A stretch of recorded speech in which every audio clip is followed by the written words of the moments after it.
Hey hippies, welcome back. It's Courtney Shavante here, and you already know what time it is. I am back with another tutorial. But before we get started, you know what to do. Make sure you hit that subscribe button if you haven't yet, and then also hit that notification bell so you don't miss anything that I do put out for you guys moving forward. Alright, so what we're going to do is we're going to start with a very clean mold, and we're going to mix up 100 milliliters of 1-to-1 ratio resin. I used Aqua Seal for this particular project, and what you see me doing is I'm mixing it between 3 different cups, and I'm going to make my cup that I'm making in white, that's going to have the bulk of the resin. So I'm just going ahead and getting these 3 different ones mixed up with my mica powders. I will be making a sky blue color, a white color with a little bit of glitter, gold fine glitter in there, and then I'll also be making a clear one with just some fine glitter. So what you see me doing now is just stirring that up, making sure that I'm getting everything mixed up perfectly and exactly how I need it. I'm also going to pull in some alcohol ink and just add in a few drops of that just to make sure that, you know, I get the hue I want. So you definitely want to use the colorants to your advantage and everything, and really manipulate them so that way you can get the colors and everything that you want. Alright, so now you see me just mixing up the white and everything. I'm going to be adding in a little bit of that really fine gold glitter, so this glitter doesn't sink quite as hard as the chunkier glitter, which is what I'm going for here. I want this to kind of disperse throughout the resin, not just sink to the bottom like it usually does, especially since our design is going to be towards the top of the mold.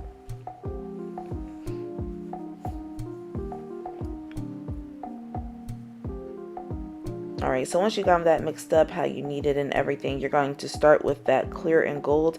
You're just going to go around the outside of each coaster mold and just add a little bit of glitter resin and make it look nice and pretty for a nice rim. And then we're going to go in with that white, and we're going to add a nice thick layer in between there, right up underneath that clear layer, and then you're going to add the blue into the remaining spaces in those coasters. Now we're also going to be adding this to the center as well, so we're going to do the clear and the blue for that centerpiece that's going to connect all these coaster pieces like a little puzzle. So this is an interlocking coaster set, which I felt like was really dope. I really like the concept of it, so that way you could turn it into a tray on your table if it's not in use, and if it is in use you can just break it apart easily. So I think that's a really cool feature. But yeah, I'm just making sure I add in all my resin and everything, and scraping out the bits from the mold that I do have. Now, you're not going to completely fill the coaster portions, but that piece in the middle, you are going to go ahead and get that filled up nice and filled to the rim. But the coasters, you're going to leave that at like about the halfway point or so.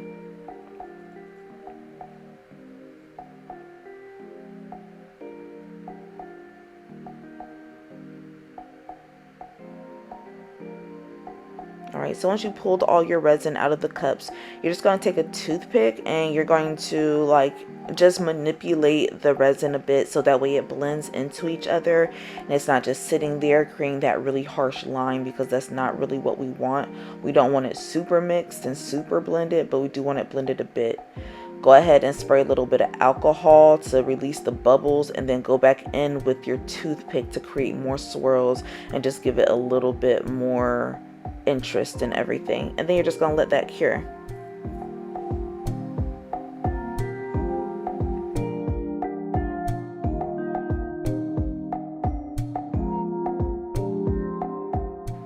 Alright, so now that that's had a chance to cure, you're just going to go ahead and do a nice little wipe just in case anything has gotten onto the surface.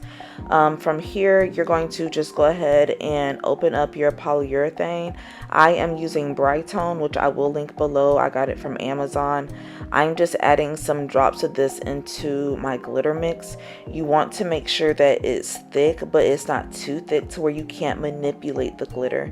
So you want it to be slightly runny but not too runny, and I really hope that makes sense. As I get into adding the glitter, you'll see what I'm talking about just a bit more and everything. So Yeah, clean up your mess and everything. Get all that stuff out the way. All right, so this is what we're going to do. Now, I did get this technique from Miss Nadia over at LiaDia Designs. I make sure I link her tutorial below, but I just fell in love. I have been following her on Instagram for forever, and I don't know how probably because I'm not active on Instagram, I didn't realize she had a YouTube. I discovered it maybe about a week or two ago, and I have been obsessed. So definitely check out your channel. She is a super huge inspiration of mine, and this is where I got this technique from. But basically what you see me doing is I'm taking that glitter that I mixed with the polyurethane, and I'm just going to scoop it onto where the blue meets the white along that line, and then I'm using my toothpick to drag it out and just like kind of move it around. So I'm going to just kind of do that again with all the other ones as well.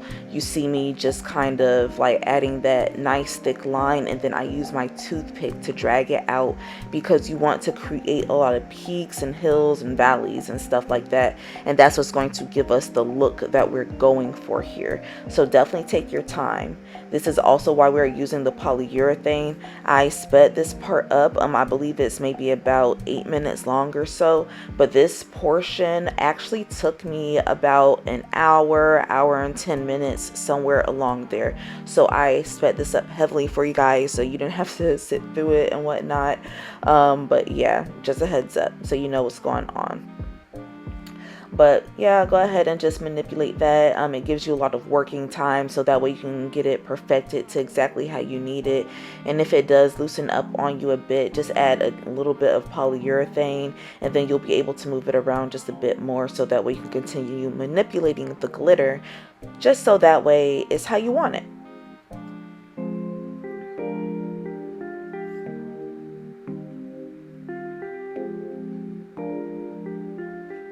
Now, if you guys are loving these glitter mixes, don't forget that I do have an Etsy store where I do sell different crafting supplies for you amazing crafters out there.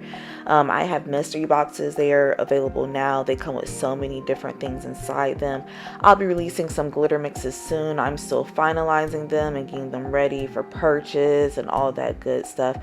So make sure you do have my shop favorited, so that way you don't miss anything that does come to my Etsy store, because I'll be running some pretty amazing deals too. So make sure you check it out. Alright, so what you see me doing now is I'm taking that second glitter mix that I had, and I used just a really fine glitter for it versus the first one where I used the chunky glitter. This one I'm just using fine glitter, and I'm just outlining the outside of the chunky glitter where I left that at and everything. So that way I can, you know, like I said, just create a little bit more interest in everything, give this a little bit more dimension, and it just makes it a whole lot easier on the eyes and whatnot, and it just does what I want it to do. If you don't want to necessarily do this step, feel free to skip it, but if you want this effect that I'm creating here, you definitely need it. Here you just see me adding in a little bit more of my polyurethane, and I'm also going to be adding in a little bit of glitter as well because I ran out. And since this is a glitter I made on the spot, I did have to go back all the way around again just to make sure that all the colors were the same and that it wasn't just so different from the other coasters. But yeah, I sped it up further, so that's what you guys will see me doing now.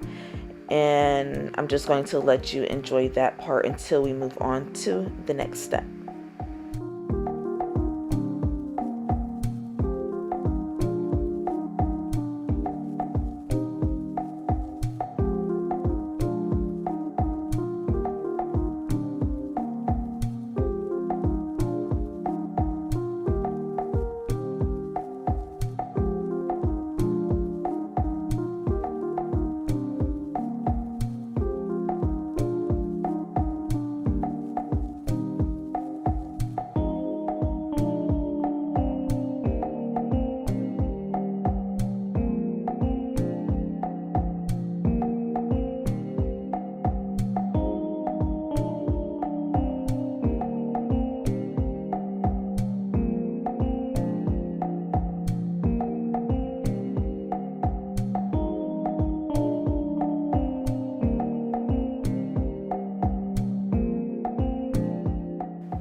Alright, so now we are going to be adding our flowers. What you're going to do is you're just going to take some pressed yellow roses, and I'm adding some polyurethane onto the back to kind of act as a glue adhesive, and then I'm just placing them where I want them. I'm using whole pressed yellow roses here, and I will also clip my flowers if necessary, just so I can make it a little bit more interesting and really give it this interlocking look. So when I cut my flowers, I do make sure to place them like along the rim where they would meet up at. If that's not the look you're going for, do what you want, sis, but you know, like I said, I have an idea of what I want, so that's what I'm doing here. And just use that polyurethane, and also use your little dotting tool or your stir stick just to further press those flowers down. I am foregoing the gloves on this part because the polyurethane is non-toxic, so I'm not concerned on the levels with this like I am with the resin. So you know, it gives me a lot more control when I'm not using the gloves, so I really try not to use them when I don't have to, just so that way I can be even more precise. But what you see me doing now is I'm just kind of going around with the polyurethane and adding a few drops using my pipette. What I'm doing next is I'm going to add on my charms. So I have some gold seashells and starfish that I'm going to be adding on top of my glitter, just to create this really floral fantasy beach effect that I'm going for. And I just really love how it looks, and you know, it may not be super obvious if you're just taking a glance, but if you're sitting there like, you know, actually using the coaster, you'll be like, hey, like that's cute, that's interesting, I really like that. And just a heads up, I will be having some of this stuff available in a new mystery box theme that I will be coming out with soon. So like I said, make sure you do have my Etsy shop favorited so that way you can grab this awesome stuff straight from the source that you see me using here. Alright, so once you finish with this and everything, and you got everything exactly how you want it, got everything placed, you're just going to let that dry completely. It can take a few hours. I just did 4 hours just to be safe, and I let that dry. Once it's dry, you're going to whip up another 100 milliliters of resin, and then from here you're just going to add a nice clear coat on top, making sure that you got everything even and all the flowers are completely submerged, so that way you don't have any uneven surfaces. Feel free to press those flowers down as well, because there may be a little bit of air trapped underneath, especially since the flowers aren't completely submerged in that polyurethane. So this is just going to help release any bubbles and everything. Use that stir stick just to press down on in there, and don't worry, the flowers won't move because they are in place due to that polyurethane layer that we've created. Once you finish with that, you're just going to come through and spray with your alcohol and make sure, you know, like I said, get all that resin out, no resin left behind, and then you're just going to allow that some time to cure once you're done.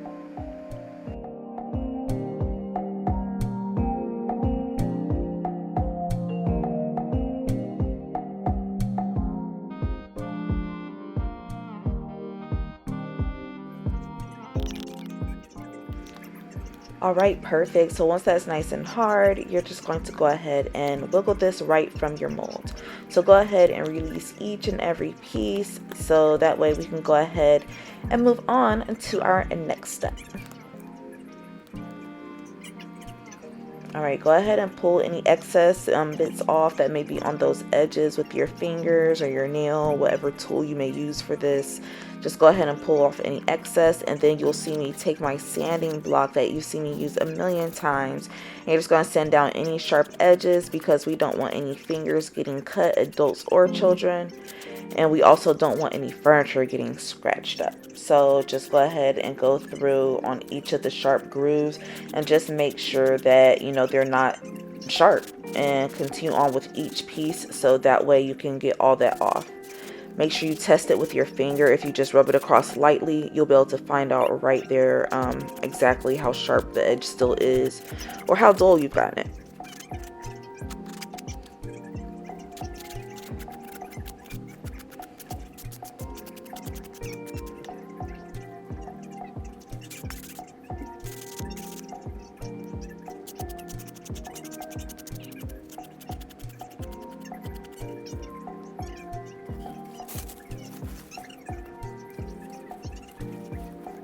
Alright, hippies, so what we're going to do now is you're just going to go ahead and clean off these coasters. So wipe off all that excess dust that is remaining from when you just finished sanding down those edges, and make sure it's all cleaned off, so that way it's prepped and everything for our next step and we don't have any worries or concerns.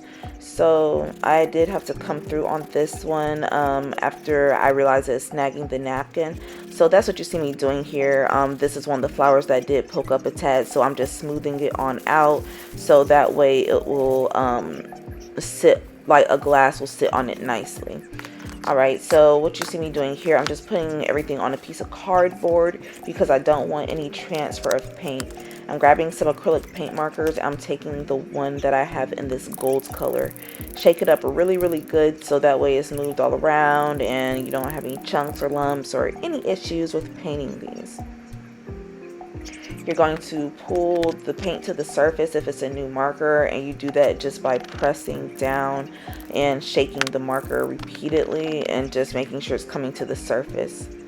Once it does, you're just going to glide around the edge of each and every piece and make sure that you create a nice even layer. So it's okay if it's a bit transparent. You just want to get it as even as possible, because once this dries, you're just going to go in with a second coat once you finish outlining the pieces. So take your time. As you can see, you may need to press down a couple times just to make sure you release a little bit more paint and whatnot, and then that'll make the process a whole lot smoother. I am out of frame just a tad bit on some of these parts, but you should still be able to see what I'm doing here and what I got going on.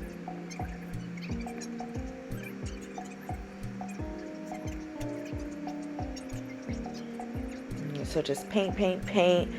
Where you may see any like little micro bubbles or air chasms or anything like that, and just add like heavier amounts of paint and try to get it to sink through the best you can, because you can try to make the layer to where it's like covering the bubble, so that way the bubble isn't visible. Hope that makes sense. But yeah, just keep going through and everything, making sure that you got that nice even layer and get into those grooves where the pieces interlock as well. Alright, once you got it how you want it, it's okay if there's a little bit of paint that gets onto the coaster. You can just wipe that off using the same rag that you were using to dust, and you know, just get it off of there so that way you don't have to worry about any transfer, things like that. It's easier to do while wet, but it's still possible to accomplish when it's dry as well. You just have to use a little bit more force, which is why I suggest doing it while wet. Now, I'm not going to bring you guys through the entire painting process, but I'm just going to go ahead and do that for each and every single piece. Let it dry about 30 minutes, and then I'm going to come through and do the same exact thing for a second coat, and then we're just going to allow that to completely dry.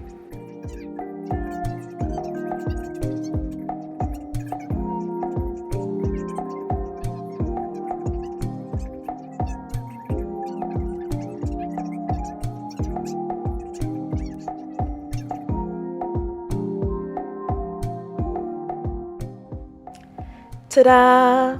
Here are our babies. So I am so in love with this coaster set and how it turned out. You see how that wine glass sits on that coaster nicely. There's not actually wine inside the cup, it's just water because I don't drink. So yeah, but you know, aesthetics. So I'm really loving like how this glitter looks. I love how these peaks and valleys look and how the two different glitter tones like go into each other. I love how the flowers are just kind of sitting there and whatnot, and they look just so beautiful floating on top. I love how these starfish and these gold seashells and everything, I love how they just add that pop along with these gold edges, and the gold edges just really add this really luxurious feel to these coasters that I'm really feeling. So this is a great way to dress up any apartment. As you can see, they pull apart nicely, and it pulls a lot easier than I just demonstrated, because I'm only using one hand. I'm trying to hold this camera in balance and knock over the wine, and there's a lot going on. But if you love these coasters as much as I do, hippies, please make sure you leave a like and a comment. Feedback is a gift. I love reading back and hearing what you guys got to say. Make sure you do subscribe to my channel and hit that notification bell as well, because I got a whole lot more coming for you guys, with a whole lot more series, with a whole lot more luxury DIY, and I can't wait to provide it to you. Y'all have a great one. Until next time, XO.